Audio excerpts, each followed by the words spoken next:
जय हिंद दोस्तों। मोही टीचिंग क्लासेस में आपका हार्दिक स्वागत है। आज मेरे द्वारा आपको लेखपाल एग्ज़ाम को ध्यान में रखते हुए एक यूपी स्पेशल की मैराथन कराई जा रही है। ये आपके एग्ज़ाम के लिए अत्यंत ही महत्वपूर्ण है, इसलिए आप इस वीडियो में अंत तक बने रहें। इसमें मैंने प्रमुख क्वेश्चंस लिए हैं लेखपाल के एग्ज़ाम को ध्यान में रखते हुए उत्तर प्रदेश से संबंधित, जो आपके एग्ज़ाम के लिए अत्यंत ही महत्वपूर्ण हैं। तो चलिए स्टार्ट करते हैं आज के पहले क्वेश्चन से। आप इस लाइव सेशन में सभी लोग जुड़ जाएं और इस वीडियो को अभी अपने सभी मित्रों को शेयर कर दीजिए आप। अब हम पहले क्वेश्चन से स्टार्ट करते हैं। तो पहला क्वेश्चन इसमें ये दिया है कि उत्तर प्रदेश से राज्यसभा में कितनी सीटें हैं। Option A 31, option B 40, option C 29 और ऑप्शन डी 62। ये क्लास थोड़ी लंबी होने वाली है क्योंकि आप समझ सकते हैं 31 जुलाई का एग्ज़ाम है लेखपाल का, तो उसको ध्यान में रखते हुए हमारे लिए ये क्लास अत्यंत ही महत्वपूर्ण साबित होगी 31 जुलाई के लिए। तो आप इस वीडियो में बने रहें अंत तक। अब हम इसके आंसर की बात करते हैं। अब हम जब आंसर की बात करते हैं तो उत्तर प्रदेश में राज्यसभा की जो सीटें हैं वो हैं 31। अब हम कुछ महत्वपूर्ण तथ्य भी जानते हैं। अब हम ये जानते हैं कि लोकसभा में कितनी सीटें हैं।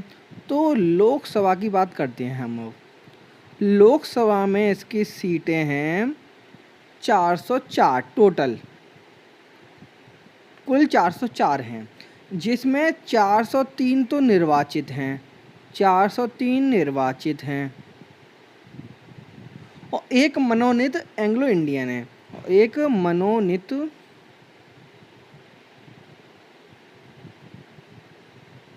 Anglo Indian. तो इसका जो राइट आंसर हमारा क्या बनेगा, बनेगा ए। ए इज द राइट आंसर। और एक चीज़ और बता दूं आपको, उत्तर प्रदेश में विधान परिषद के सदस्यों की संख्या 100 है। विधान परिषद की संख्या सदस्यों की 100 है इसमें, तो इसका राइट आंसर हमारा बनेगा ए। अब हम नेक्स्ट क्वेश्चन की बात करते हैं। नेक्स्ट क्वेश्चन ये दिया है कि उत्तर प्रदेश का सबसे पूर्वी जिला कौन सा है। ए देवरिया, बी गोरखपुर, सी चंदौली और डी बलिया। आपको उत्तर, पूर्व, पश्चिम, दक्षिण सभी ज़िले जानने होंगे उत्तर प्रदेश के। तो अभी मैंने पूछा है पूर्वी जिला बताइए। तो चलिए हम जान लेते हैं कि उत्तर, दक्षिण, पूरा, पश्चिम कौन कौन से ज़िले हैं। अब जब हम बात करते हैं उत्तर प्रदेश के बारे में, तो उत्तर प्रदेश का पूर्वी जिला तो कौन है, बलिया।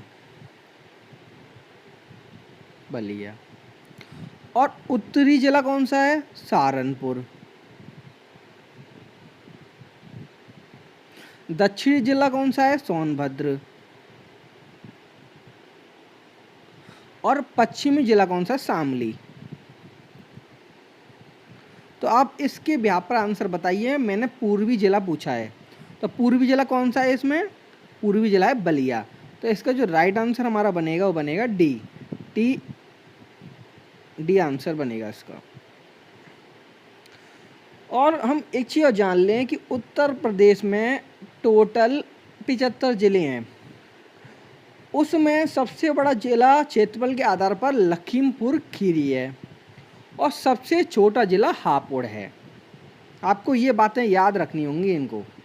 मैंने आपको उत्तर, दक्षिण, पूरा, पश्चिम के बारे में बता दिया। यदि यहाँ से कोई क्वेश्चन बनता है तो आप इस डायग्राम के थ्रू इसको याद कर लें और कॉपी पर उतार लें कि उत्तर में सहारनपुर है, पश्चिम में शामली है, पूर्व में बलिया है और दक्षिण में सोनभद्र है जिला। और चलिए हम नेक्स्ट पर चलते हैं। अब हम नेक्स्ट क्वेश्चन की बात करें तो नेक्स्ट क्वेश्चन दिया है हमारा, सोनभद्र जिले को स्पर्श करती है। ए 2 राज्य की सीमाएं, बी 3 राज्यों की सीमाएं, सी 4 राज्यों की सीमाएं और डी 5 राज्यों की सीमाएं। आप कमेंट करें और आप लाइव सेशन से जुड़े हैं तो आप कमेंट के माध्यम से मुझे बताते जाएं आंसर क्या बनेगा, क्योंकि ये आपके एग्ज़ाम के लिए बहुत ही महत्वपूर्ण क्लास है लेखपाल को ध्यान में रखते हुए। सोनभद्र जिले की बात करें तो सोनभद्र जिले जो स्पर्श करती हैं वो 4 राज्यों की सीमा करती हैं। 4 राज्यों की सीमाएं हम जान लेते हैं। तो 4 राज्यों की सीमाएं कौन कौन सी हैं? प्रथम पर है मध्य प्रदेश, मध्य प्रदेश। दूसरी पर हमारी जो आती है वो आती है छत्तीसगढ़, छत्तीसगढ़। और तीसरा जो राज्य आता है वो आता है हमारा झारखंड। और चौथा आता है हमारा बिहार। आपको इतनी बातें याद रखनी होंगी कि सोनभद्र जिले को स्पर्श करने वाले 4 राज्य हैं, जिसमें प्रथम पर मध्य प्रदेश है, दूसरे पर छत्तीसगढ़ है, तीसरे पर झारखंड है और चौथे पर बिहार है। हम ये भी जान लें इसमें कि सोनभद्र का जो मुख्यालय वो कहाँ है। सोनभद्र के मुख्यालय की बात करें तो ये इसका मुख्यालय रॉबर्ट्सगंज है, रॉबर्ट्सगंज। एग्जाम में पूछा जाता है कि सोनभद्र जिले का मुख्यालय कहाँ पर स्थित है, तो रॉबर्ट्सगंज में स्थित है। आपको ये कुछ प्रमुख तथ्य जानने होंगे सोनभद्र के बारे में। तो इसका जो राइट आंसर क्या बना हमारा? सी। हम नेक्स्ट पे चलते हैं। जब हम नेक्स्ट क्वेश्चन की बात करें तो नेक्स्ट क्वेश्चन हमारा ये दिया है कि उत्तर प्रदेश के सर्वाधिक जिलों को स्पर्श करने वाला प्रदेश कौन सा है? ए झारखंड, बी बिहार, सी मध्य प्रदेश और डी राजस्थान। अब हम बात करें तो उत्तर प्रदेश के जो सर्वाधिक जिलों को स्पर्श करने वाला जो प्रदेश है वो हमारा कहलाया जाता है मध्य प्रदेश। अब ये भी हमें जानना होगा कि कितने जिलों को स्पर्श करता है, तो मध्य प्रदेश 11 जिलों को स्पर्श करता है, 11 जिलों को। तो इसका जो राइट आंसर हमारा बनेगा वो बनेगा C. C is the right answer. Next question की बात करें तो नेक्स्ट दिया है हमारा उत्तर प्रदेश के संदर्भ में निम्न में से कौन सा सही नहीं है? ए इसकी कुल न्याय पंचायतों की संख्या 8135 है, बी इसमें कुल 51,976 ग्राम पंचायतें हैं, सी इसमें कुल 1.5 लाख गाँव हैं और डी इसकी कुल तहसीलों की संख्या 312 है। ये 2011 की जनगणना के अनुसार आपको बताना है। अब हम बात करते हैं उत्तर प्रदेश के संदर्भ में। तो पहला दिया कि इसकी कुल न्याय पंचायतों की संख्या 8135 है, 2011 की जनगणना के अनुसार, सत्य है। दूसरा दिया इसमें कुल 51,976 ग्राम पंचायतें हैं, ये भी सत्य है। इसमें कुल 1.5 लाख गांव हैं, नहीं, इसमें 1.6 लाख कुल गांव थे, तो ये 1.6 ये सत्य हो जाएगा हमारा। कौन सा सही नहीं है? तो सी नहीं है। अब डी दिया है कि इसकी कुल तहसीलों की संख्या 312 है, ये भी सत्य है और वर्तमान में तहसीलों की संख्या 351 हो गई है वर्तमान में। तो इसका जो राइट आंसर हमारा बनेगा वो बनेगा C. C is the right answer. Next question दिया है उत्तर प्रदेश में पंचायती राज व्यवस्था में संवैधानिक दर्जा किस मुख्यमंत्री के कार्यकाल के दौरान प्राप्त हुआ? ए मुलायम सिंह यादव, बी मायावती, सी एन.डी. तिवारी और डी राष्ट्रपति शासन।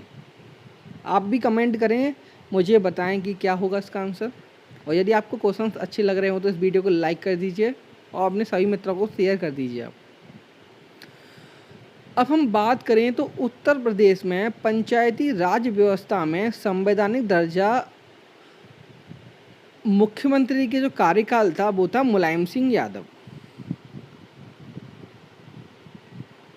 और इनका जो कार्यकाल था वो था 1994 के आसपास, 1994 के आसपास।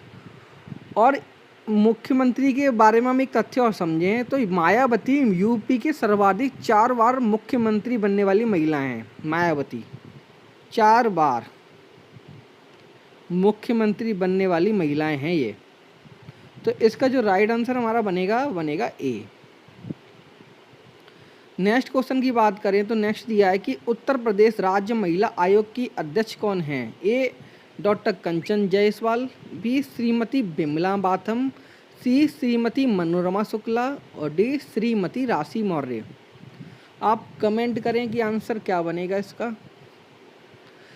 अब हम क्वेश्चन पर चलते हैं। तो उत्तर प्रदेश राज्य महिला आयोग की जो अध्यक्ष हैं वो 6 अगस्त 2018 से इस पद पर आसीन हैं। और वो कौन है? वो श्रीमती बिमला बाथम हैं। श्रीमती बिमला बाथम ये कब से आसीन हैं? 6 अगस्त 2018। तो इसका जो राइट आंसर हमारा बनेगा वो बनेगा B. B is the right answer. अब हम नेक्स्ट पे चलते हैं। नेक्स्ट दिया है उत्तर प्रदेश में ग्रामीणों की कुल संख्या कितनी है? ए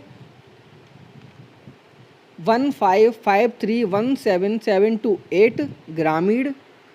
दूसरा दिया है 15531827 ग्रामीण। और सी दिया है 15,53,19,278 ग्रामीण। और डी दिया है 15,53,20,278 ग्रामीण। आप कमेंट करें, बताएं कि आंसर क्या बनेगा इसका।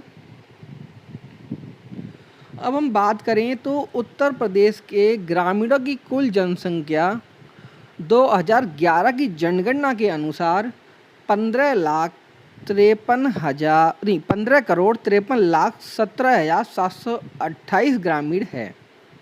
इसका राइट आंसर ए हो जाएगा। और उत्तर प्रदेश में कुल जनसंख्या में 77.3% ग्रामीण जनों की भागीदारी है। ग्रामीण जनों की।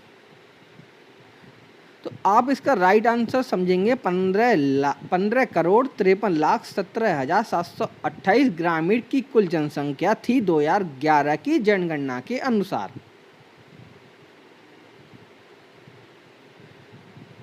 ये मैराथन आपके एग्जाम के लिए एक रामबाण साबित होगी, क्योंकि 31 जुलाई के एग्जाम में क्वेश्चंस इस आपकी मैराथन से भी देखने को मिलेंगे। नेक्स्ट क्वेश्चन दिया है कि उत्तर प्रदेश के सर्वाधिक ग्रामीण जनसंख्या वाले जिलों का कौन सा सही अवरोही क्रम है? आपको बताना है घटते क्रम में। ए इलाहाबाद, आजमगढ़, गोरखपुर, जौनपुर है। इलाहाबाद, गोरखपुर, आजमगढ़, जौनपुर है। सी इलाहाबाद, गोरखपुर, आजमगढ़, सीतापुर है। डी इलाहाबाद, आजमगढ़, जौनपुर, गोरखपुर है। अब हम बात करें तो अवरोही क्रम के बारे में बात करें तो अवरोही क्रम 2011 की जनगणना के अनुसार बनेगा हमारा डी। इलाहाबाद है सबसे ज़्यादा, फिर उससे कम आजमगढ़ है, फिर उससे कम जौनपुर है, फिर उससे कम गोरखपुर है। तो इसका जो राइट आंसर हमारा बनेगा वो बनेगा डी। नेक्स्ट क्वेश्चन की बात करते हैं। नेक्स्ट क्वेश्चन ये दिया है कि ये मैं थोड़ा ऊपर कर दूं, दिखाई नहीं दे रहा होगा आपको। निम्न में से कौन सा युग्म सही नहीं है? ए उत्तर प्रदेश का सर्वाधिक ग्रामीण जनसंख्या वाला जिला इलाहाबाद है। बी उत्तर प्रदेश का न्यूनतम ग्रामीण जनसंख्या वाला जिला गौतम बुद्ध नगर है। सी उत्तर प्रदेश का सर्वाधिक क्षेत्रफल वाला जिला लखीमपुर खीरी है। डी उत्तर प्रदेश का कम क्षेत्रफल वाला जिला संत कबीर नगर है। आपको इसमें यह बताना है कौन सा सही नहीं है। आपके इस क्वेश्चन से 4 क्वेश्चंस तैयार हो जाएंगे। अब हम बात करते हैं इसके बारे में। उत्तर प्रदेश का सर्वाधिक ग्रामीण जनसंख्या वाला जिला इलाहाबाद है, ये सत्य है। दूसरा दिया है उत्तर प्रदेश का न्यूनतम ग्रामीण जनसंख्या वाला जिला गौतम बुद्ध नगर है, ये सत्य है। सी दिया है उत्तर प्रदेश का सर्वाधिक क्षेत्रफल वाला जिला लखीमपुर खीरी है, ये भी सत्य है। नेक्स्ट दिया है उत्तर प्रदेश का सबसे कम क्षेत्रफल वाला जिला संत कबीर नगर है, नहीं ये नहीं है, ये हापुड़ होगा। ये जितने भी मैं आपको तथ्य बता रहा हूँ 2011 की जनगणना के अनुसार हैं ये। तो इसका जो राइट आंसर हमारा क्या बना? इसका राइट आंसर हमारा बना डी। उत्तर प्रदेश का सबसे कम क्षेत्रफल वाला जिला हापुड़ है। वीडियो को आप लाइक भी करते हैं यदि आपको सेशन अच्छा लग रहा है तो। नेक्स्ट दिया है उत्तर प्रदेश राज्य का कौन सा जिला नेपाल के साथ अपनी सीमा साझा नहीं करता? ए सीतापुर, बी पीलीभीत, सी श्रावस्ती और डी महाराजगंज। बताइए अब आंसर क्या बनेगा कमेंट के माध्यम से मुझे। और इस वीडियो पर लाइक कम है, आप लाइक भी कर दीजिए इस वीडियो के देखने के साथ साथ। उत्तर प्रदेश राज्य का कौन सा जिला नेपाल के साथ सीमा नहीं बनाता?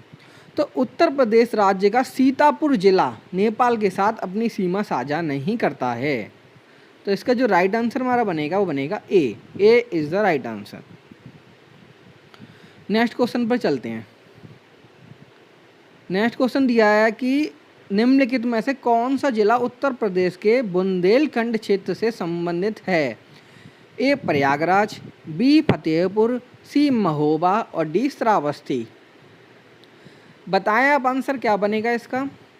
अब हम बात करते हैं तो निम्नलिखित में से वो कौन सा जिला है उत्तर प्रदेश के बुंदेलखंड क्षेत्र से संबंधित है? तो वह जिला जो संबंधित है वो है महोबा।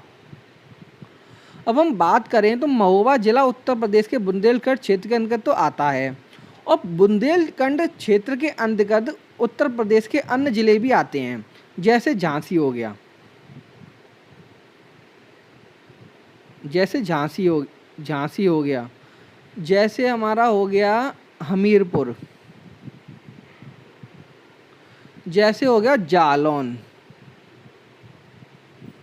जैसे हो गया बांदा आदि ये जिले आते हैं। तो इसका जो राइट आंसर हमारा बनेगा C is the right answer. Next question की बात करें तो नेक्स्ट दिया है कि निम्न में से किस राज्य की सीमा अधिकतम राज्यों से सीमाबद्ध है? ए मेघालय, बी राजस्थान, सी मध्य प्रदेश और डी उत्तर प्रदेश। अब हम बात करें तो उत्तर प्रदेश राज्य की सीमा अधिकतम राज्यों से सीमाबद्ध है। अब थोड़ा हम बात करें तो सीमाबद्ध जो राज्य हैं बिहार हैं, झारखंड हैं, छत्तीसगढ़ हैं, मध्य प्रदेश हैं, हरियाणा, राजस्थान, हिमाचल प्रदेश और एक केंद्र शासित प्रदेश आता दिल्ली, ये इसके अंतर्गत आते हैं सीमाबद्ध में।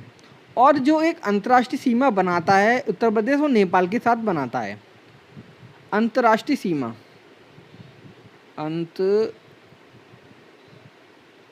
राष्ट्रीय सीमा नेपाल के साथ बनाता है उत्तर प्रदेश। तो इसका जो राइट आंसर हमारा बनेगा वो बनेगा डी। नेक्स्ट दिया है उत्तर प्रदेश का राष्ट्रीय पक्षी है? ए मोर, बी सारस, सी तोता और डी कोयल। उत्तर प्रदेश से संबंधित महत्वपूर्ण तथ्यों से भी क्वेश्चन पूछे जाते हैं उत्तर प्रदेश के बारे में। आप ये जानते ही होंगे तो उत्तर प्रदेश का जो राष्ट्रीय पक्षी है वो है सारस या क्रॉन्च। इसका जो राइट आंसर होगा हमारा बी। अब हम उत्तर प्रदेश से संबंधित कुछ महत्वपूर्ण तथ्यों को भी देखते हैं। आप इसका स्क्रीनशॉट ले लीजिए, मैं आपको समझा रहा हूँ। इसमें दिया है पहला, राजकीय पशु कौन है उत्तर प्रदेश का? वो बारहसिंगा है। राजकीय वृक्ष कौन है उत्तर प्रदेश का? वो अशोक है। राजकीय पुष्प कौन सा है? पलाश भी आता है ऑप्शन में, टेंसू भी आता है और कभी कभी ब्रह्म कलश आता है। बहुत से लोगों को पता भी नहीं होगा कि ब्रह्म कलश भी नाम है इसका। राजकीय चिन्ह में एक वृत्त में 2 मछली होती हैं और एक तीर और धनुष होता है, और ये 1938 में स्वीकृत किया गया। राजकीय खेल क्या है? राजकीय खेल हॉकी है और राजकीय भाषा हिंदू उर्दू है और शास्त्रीय नृत्य जो है वो कथक है। आप ये कुछ महत्वपूर्ण तथ्य हैं उत्तर प्रदेश से संबंधित, आप इसका स्क्रीनशॉट ले लीजिए और आप इनको एक कॉपी पर नोट कर लीजिए, उनको याद कर लीजिए, क्योंकि इनमें से कोई तथ्यों में से क्वेश्चन बना तो आप इनको कर आएंगे। नेक्स्ट दिया है आगरा शहर की स्थापना किसने की थी? ए बहलोल लोदी ने, बी फिरोज तुगलक ने, सी खिजी खान ने और डी सिकंदर लोदी ने। आगरा शहर की स्थापना की बात करें तो यह सिकंदर लोदी द्वारा 1504 ईस्वी, सिकंदर लोदी द्वारा 1504 ईस्वी में इसकी स्थापना आप बोल सकते हैं की गई। तो इसका जो राइट आंसर हमारा बनेगा वो बनेगा डी। नेक्स्ट दिया है कि कतरनिया घाट वन्य जीव विहार निम्न में से कहाँ अवस्थित है। आपको ये बताना है इसमें। ए बहराइच, बी आपका दिया है इटावा, सी चंदौली और डी दिया है लखीमपुर खीरी। कतरनिया घाट वन्य जीव विहार के बारे में बात करें तो ये बहराइच में अवस्थित है। और भी हम जानें, इटावा में कौन है? इटावा में है चंबल वन्य जीव विहार, चंबल वन्य जीव। और चंदौली में चंद्रप्रभा, चंद्रप्रभा है वन्य जीव विहार। और लखीमपुर खीरी में किशनपुर वन्य जीव विहार, किशनपुर वन्य जीव। तो इसका जो राइट आंसर हमारा बनेगा वो बनेगा ए। नेक्स्ट पर चलें तो नेक्स्ट दिया हर्षवर्धन ने 2 महान धार्मिक सम्मेलनों का आयोजन कहाँ किया था। एक कन्नौज प्रयाग, बी प्रयाग थानेश्वर, सी थानेश्वर वल्लभी और डी वल्लभी प्रयाग। बताइए आप आंसर क्या बनेगा। और इस सेशन से आप सभी अंत तक जुड़े रहें। क्वेश्चंस मैंने बहुत ही महत्वपूर्ण लिए हैं लेखपाल के एग्जाम को ध्यान में रखते हुए। हर्षवर्धन ने 2 महान धार्मिक सम्मेलनों का जो आयोजन किया था वो कन्नौज और प्रयाग में किया था। कन्नौज को उसकी समृद्धि के कारण महोदया श्री भी कहा जाता है।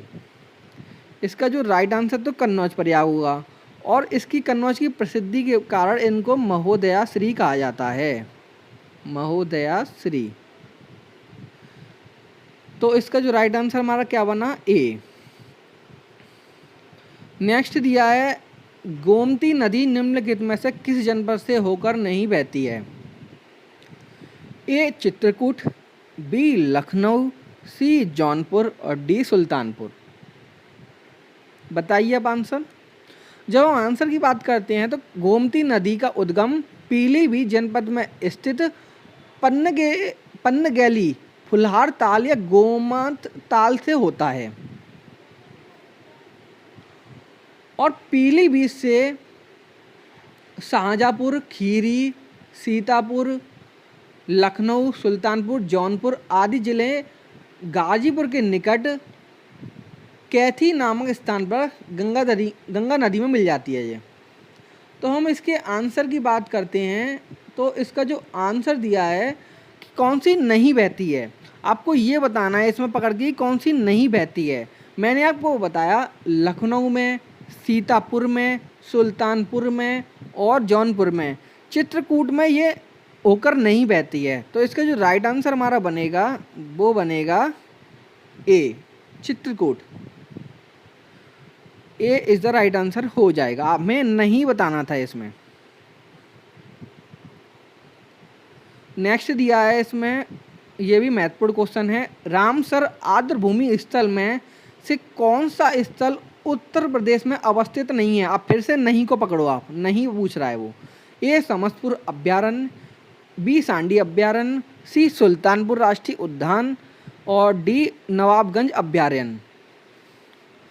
अब हम बात करें तो रामसर आर्द्रभूमि स्थल में कौन सा स्थल उत्तर प्रदेश में अवस्थित नहीं है। तो वो अवस्थित नहीं है हमारा सुल्तानपुर राष्ट्रीय उद्यान। ये कहाँ अवस्थित है? ये हरियाणा में अवस्थित है। बाकी के यह सभी उत्तर प्रदेश में आते हैं। तो इसका जो राइट आंसर हमारा क्या बना? सी। अब नेक्स्ट पर हम चलें तो नेक्स्ट दिया है कि निम्न में से कौन सा युग्म सही सुमेलित है। ए इंदिरा गांधी राष्ट्रीय कला केंद्र प्रयागराज, बी अंतर्राष्ट्रीय रामलीला केंद्र लखनऊ, सी हरियोध कला केंद्र भवन आजमगढ़ और डी जनजाति एवं लोक कला संस्कृति संस्थान कानपुर। आपको इनमें से सुमेलित बताना कौन सा सही है। आज हम बात करते हैं इंदिरा गांधी राष्ट्रीय कला केंद्र के बारे में। तो यह वाराणसी में स्थित है, वाराणसी। अंतर्राष्ट्रीय रामलीला केंद्र यह अयोध्या में स्थित है। यह अयोध्या में स्थित है। हरियोध कला केंद्र भवन के बारे में बात करें तो यह आजमगढ़, यह सत्य है। जनजाति एवं लोक कला संस्कृति संस्थान यह लखनऊ में स्थित है। आपको ये बातें याद रखनी है कि इंदिरा गांधी राष्ट्रीय कला केंद्र वाराणसी में है, अंतर्राष्ट्रीय रामलीला केंद्र अयोध्या में है और जनजाति एवं लोक कला संस्कृति संस्थान लखनऊ में है। नेक्स्ट पे चलते हैं हम। नेक्स्ट दिया है स्कूल ऑफ पेपर टेक्नोलॉजी निम्न में से कहाँ पर स्थित है? ए सहारनपुर, बी लखनऊ, सी मुरादाबाद और डी कानपुर। यूपी से संबंधित मैंने महत्वपूर्ण क्वेश्चंस को लिया है जो आपके लेखपाल के एग्जाम के लिए अत्यंत ही महत्वपूर्ण साबित होंगे 31 जुलाई के एग्जाम के लिए। स्कूल ऑफ पेपर टेक्नोलॉजी की बात करें तो यह सहारनपुर में अवस्थित है। बाकी के बारे में हम जानें तो लखनऊ में लाल बहादुर शास्त्री गन्ना किसान संस्थान स्थित है। लखनऊ में गन्ना किसान संस्थान स्थित है। और जाने हम हिंदुस्तान एल्युमिनियम कॉरपोरेशन कहाँ पर है? HAC जिसे बोलते हैं हम। हिंदुस्तान एल्युमिनियम कॉरपोरेशन जी कहाँ पर है? सोनभद्र रेणुकूट। सोनभद्र रेणुकूट। और तेल शोधक कारखाना मथुरा में स्थित है। आपको ये महत्वपूर्ण तथ्य जानने होंगे इसके बारे में। School of paper technology Saharanpur में स्थित है। गन्ना किसान संस्थान लखनऊ में स्थित है। हिंदुस्तान एल्युमिनियम कॉरपोरेशन सोनभद्र रेणुकूट में स्थित है। तेल शोधक कारखाना मथुरा में अवस्थित है। नेक्स्ट पर चलते हैं तो नेक्स्ट दिया है हमारा चौधरी चरण सिंह अंतर्राष्ट्रीय हवाई अड्डा कहाँ स्थित है? ए लखनऊ, बी वाराणसी, सी गौतम बुद्ध नगर और डी कुशीनगर। बताइए आप आंसर क्या बनेगा इसका। और हम आंसर के बारे में बात करते हैं तो चौधरी चरण सिंह अंतर्राष्ट्रीय हवाई अड्डा लखनऊ में अवस्थित है। और वाराणसी में कौन सा है? वाराणसी में लाल बहादुर शास्त्री हवाई अड्डा है। लाल बहादुर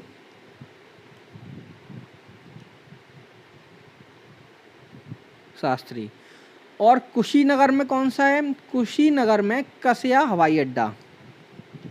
कसिया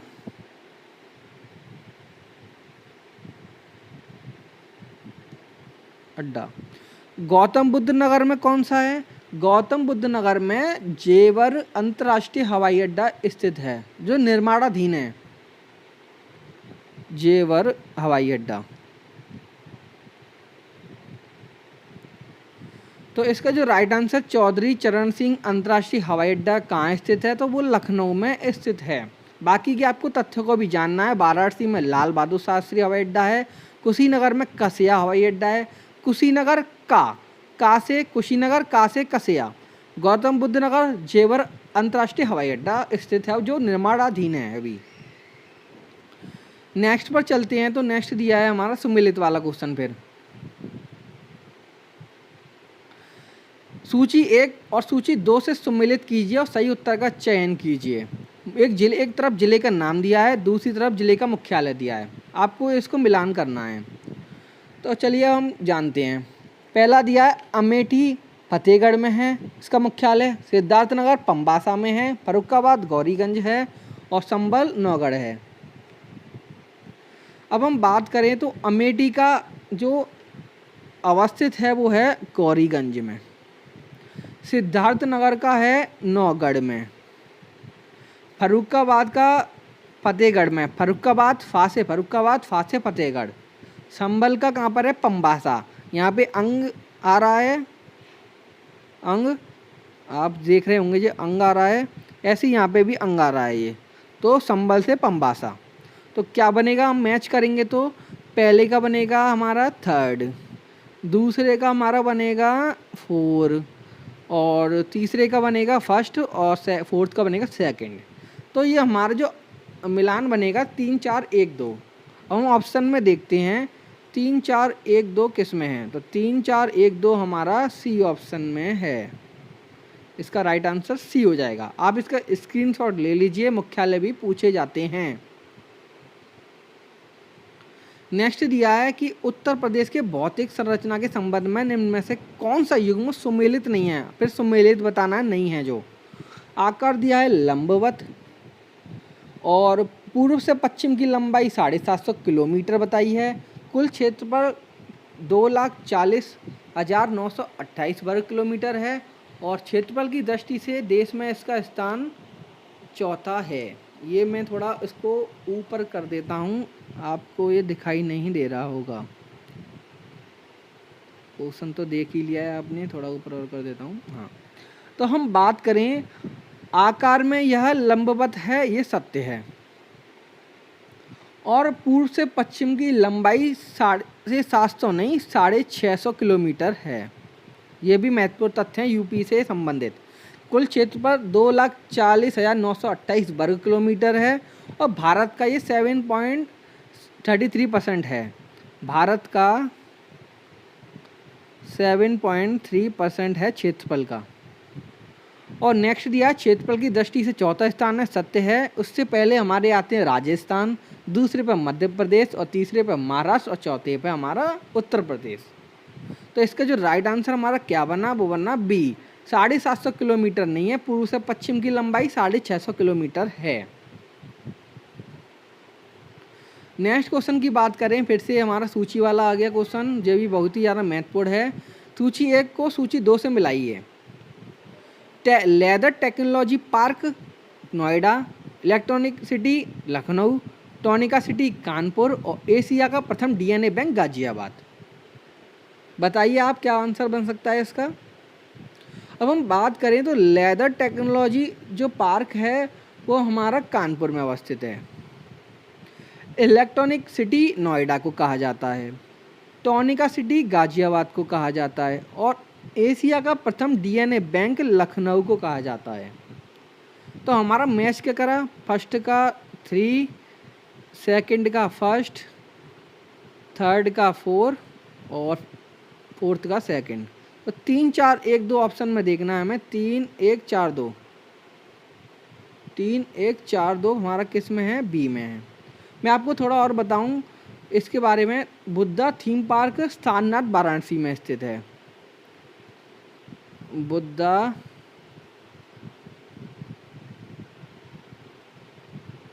थीम पार्क वाराणसी में सारनाथ में स्थित है। गीता शोध संस्थान, गीता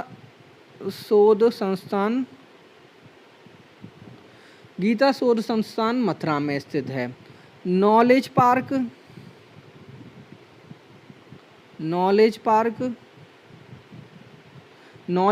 हमारा कहाँ स्थित है, वो ग्रेटर नोएडा में स्थित है, ग्रेटर नोएडा। और आपको बताऊं इसमें एक आता है राष्ट्रीय दलित प्रेरणा स्थल, मैंने पहले भी आपको कराया था ये लेखपाल के में, नोएडा गौतम बुद्ध नगर में स्थित है। और एक और आता है वैदिक साइंस सेंटर, ये BHU वाराणसी में स्थित है। वैदिक साइंस सेंटर, तो ये BHU वाराणसी में स्थित है, BHU। अब हम नेक्स्ट पर चलते हैं। नेक्स्ट दिया है कि उत्तर प्रदेश के भावर क्षेत्र में किस प्रकार की मृदा पाई जाती है। ए महीन जलोढ़, बी दलदली, सी कंकरीली पथरीली, और डी भूर। उत्तर प्रदेश के भावर क्षेत्र के बारे में बात करें तो शिवालिक क्रम की पहाड़ियाँ से नदियाँ जब गंगा यमुना के मैदानी क्षेत्र में प्रवेश करती हैं तो कुछ क्षेत्र में कंकड़ पत्थर तथा मोटे बालू की जो निक्षेपित कंकरीली पथरीली हमारी मृदा पाई जाती है शिवालिक क्रम की पहाड़ियों के अंतर्गत। तो उसी क्षेत्र को हम भावर क्षेत्र कहते हैं। तो इसका जो राइट आंसर हमारा बनेगा वो बनेगा सी, कंकरीली और पथरीली जो हमारे बालू के कण होते हैं वो पाए जाते हैं इसमें। नेक्स्ट दिया है उत्तर प्रदेश में निम्न में से कौन सी नदी गंगा के बाईं ओर से नहीं मिलती? ए टॉन्स नदी, बी रामगंगा नदी, सी दिया है हमारा गोमती नदी और डी दिया है घाघरा नदी। बताएं आप आंसर क्या बन सकता है इसका। अब हम बात करें तो बाईं ओर से नहीं मिलती है वो नदी, वो कौन सी है? तो वो है टॉन्स नदी। और दाईं ओर से कौन सी नदी मिलती है हमारी? तो दाईं ओर से नदी मिलती है हमारी रामगंगा नदी होती है, गोमती नदी होती है, घाघरा नदी होती है। बट ये हमारी बाईं ओर से नहीं, ये रामगंगा नदी आपकी हो गई और गोमती नदी हो गई और घाघरा नदी हो गई। ये तीनों नदी बाईं ओर से बहती हैं और ये टोंस नदी होती है ये दाईं ओर से बहती है, दाईं ओर। और थोड़ा मैं बताऊं दाईं ओर से और कौन कौन सी नदियां हैं। यमुना भी आती है दाईं ओर में, टोंस भी आती है, चंद्रप्रभा और कर्मनाशा, चंद्रप्रभा और कर्मनाशा ये हमारी कुछ महत्वपूर्ण नदियां आती हैं जो दाईं ओर से बहती हैं। टॉन्स नदी होती है, यमुना होती है, चंद्रप्रभा होती है, कर्मनाशा होती है। और बाईं ओर से बहने वाली नदियां तीन हैं, रामगंगा नदी, गोमती नदी और घाघरा नदी। आपको याद रखना होगा कि दाईं ओर से कौन सी बहती है और बाईं ओर से कौन सी बहती है, क्योंकि इससे क्वेश्चन एग्जाम में बन सकता है। यदि कुछ टफ क्वेश्चन बनाए तो इससे बना सकता है वो एग्जामिनर। अब हम नेक्स्ट पर चले तो नेक्स्ट दिया है नरोरा आणविक संयंत्र कहाँ अवस्थित है? ए मेरठ, बी बुलंदशहर, सी बरेली और डी आगरा। आपको बताना है कि नरोरा आणविक संयंत्र कहाँ अवस्थित है। जब हम नरोरा आणविक संयंत्र के बारे में बात करते हैं तो यह बुलंदशहर में अवस्थित है और यह 220 मेगावाट क्षमता वाले दो परमाणु संयंत्र में कार्यरत के रूप में कार्य कर रहा है। 220 मेगावाट, 220 मेगावाट। तो इसका जो राइट आंसर हमारा बनेगा बुलंदशहर। नेक्स्ट दिया है हमारा उत्तर प्रदेश वानिकी परियोजना किसके सहयोग से आरंभ की गई? वानिकी परियोजना के बारे में आपको बताना है। तो वानिकी परियोजना के बारे में हम बात करते हैं। आपको यदि क्वेश्चंस अच्छे लग रहे हो तो वीडियो को लाइक करते जाएं और कमेंट के माध्यम से कमेंट भी करें आप, क्योंकि कमेंट करने से आपको क्वेश्चंस के आंसर याद हो जाते हैं कि आपने कमेंट किया था, हमें आंसर याद है। तो अब उत्तर प्रदेश वानिकी परियोजना के बारे में बात करें तो 19 मार्च 1998 को विश्व बैंक के सहयोग से इसकी स्थापना, इसका आरंभ किया गया। तो इसका जो राइट आंसर हमारा बनता है वो बनता है सी। हम इसी के साथ नेक्स्ट पर चलते हैं। नेक्स्ट क्वेश्चन भी दिया है, कौन सा युग्म सही है आप बताइए इसमें। पहला दिया है खनिज और दूसरा दिया है संबंधित जिला। महत्वपूर्ण क्वेश्चन है, खनिज जिले से संबंधित क्वेश्चन बनता है तो एग्जाम में जरूर बनेगा। यदि मैं आपको और भी थोड़े खनिज के बारे में बताऊंगा अभी, उनको आप अच्छी तरीके से पेपर में याद करके जाएं। ये दिया पाइरोफ्लाइट, झांसी में जिला है इसका स्थित। पाइराइट्स मिर्ज़ापुर, चाइना के लिए बांदा में स्थित है और या उपरोक्त सभी। अब हम बात करें तो पाइरोफ्लाइट झांसी हो गया, ललितपुर हो गया, झांसी, ललितपुर और महोबा, हमीरपुर।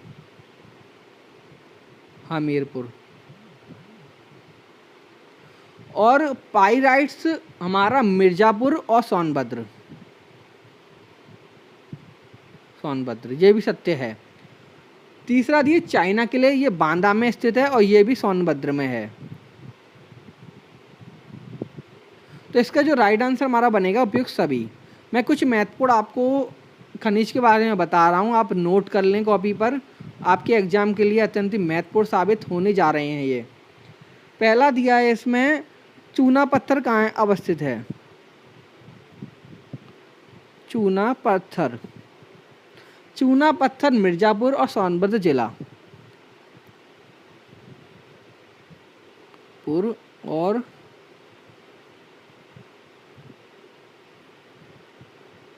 सोनभद्र। दूसरा दिया है पहला, ये दूसरा दिया है हमारा डोलोमाइट।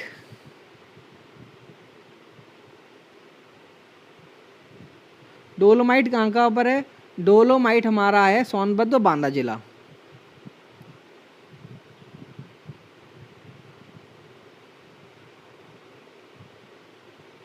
तीसरा मैं आपको बताने जा रहा हूँ बॉक्साइड। बॉक्साइड कहाँ कहाँ पर है? बॉक्साइड है बांदा, चंदौली और ललितपुर जिला। चौथा बताने जा रहा हूँ आपको मैं जिप्सम। जिप्सम ये कहाँ पर है? ये मैं कलर चेंज कर दूँ, कहाँ पर है ये हमारा है जिप्सम जो है झांसी हमीरपुर।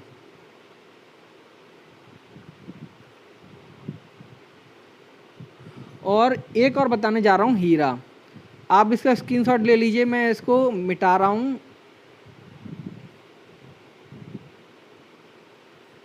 मैं इसको मिटा रहा हूँ। एक आता है पांचवा हमारा, पांचवा ही है ना हमारा, हाँ हीरा। हीरा कहाँ कहाँ पर है? हीरा हमारा है बांदा, मिर्ज़ापुर। छठवां है हमारा संगमरमर। संगमरमर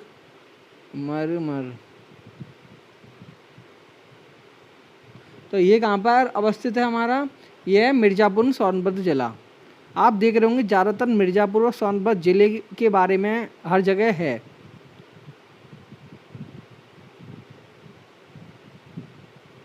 सोनभद्र जिला तो कुछ प्रमुख मैंने आपको 6 खनिज से संबंधित के बारे में बताया है और वो कौन से ज़िले में अवस्थित हैं। आप इनको एग्ज़ाम के टाइम एक बार रीड करके जाएं, क्योंकि आपके एग्ज़ाम के लिए अत्यंत ही महत्वपूर्ण साबित होंगे। तो आज की मैराथन में मैंने महत्वपूर्ण क्वेश्चंस, कुछ महत्वपूर्ण तथ्यों को लिया है जो आपके एग्ज़ाम के लिए अत्यंत ही महत्वपूर्ण साबित होंगे। और आप इस वीडियो को देख रहे हैं तो आप ये निश्चित रखिए कि आप के क्वेश्चंस इसी मैराथन में से आपको देखने को मिलेंगे जो मैंने आपको एक्सप्लेनेशन बताई है। और यदि आपको वीडियो अच्छी लगी हो तो आप मुझे अंत में, जब वीडियो का नीचे कमेंट बॉक्स आता है, आप कमेंट करके मुझे बताएं कि आपको वीडियो कैसी लगी है और आपको लेखपाल से संबंधित कुछ महत्वपूर्ण तथ्यों को या कुछ महत्वपूर्ण आपके डाउट बन रहे हैं तो आप, मेरा टेलीग्राम चैनल है मोहित टीचिंग क्लासेस, वहाँ पर आप मुझे कमेंट कर दीजिए। आपका जो भी डाउट होगा मैं आपको नेक्स्ट वीडियो में उसको क्लियर कर दूँगा। तो चलिए हम चलते हैं, आज की वीडियो में इतना ही रखते हैं, नेक्स्ट वीडियो में मिलते हैं एंड थैंक यू।